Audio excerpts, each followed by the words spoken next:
ଧନ୍ୟବାଦ କବିତ ହେ ସକଳ ଦେଶ ତୁମେମାନେ ସଦା ପ୍ରଭୁଙ୍କ ଦେଶରେ ଆନନ୍ଦ ଧ୍ୱନି କର, ଆନନ୍ଦରେ ସଦା ପ୍ରଭୁଙ୍କର ସେବା କର, ଗାନ କରି ତାହାଙ୍କ ଝାମୁକୁ ଅଛ।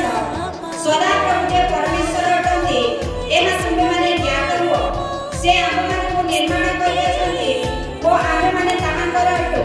ଆମେମାନେ ତାହାଙ୍କର ଲୋକ ଓ ତାହାଙ୍କ ସହାସ୍ଥାନର ମେଷ। ଧନ୍ୟବାଦ କରୁ କରୁ ତାହାଙ୍କ ଦ୍ୱାରରେ ଓ ପ୍ରଶଂସା କରୁ କରୁ ତାହାଙ୍କ ପ୍ରାଙ୍ଗଣରେ ପ୍ରବେଶ କର।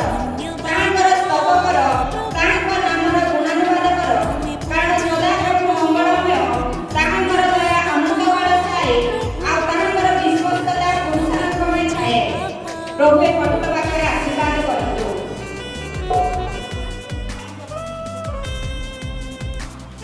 ଏହି ସମୟରେ ଆମେ ମହିଳା ସମିତିର ତୃତୀୟ ଆତ୍ମୋତ୍ସବ ସଭାର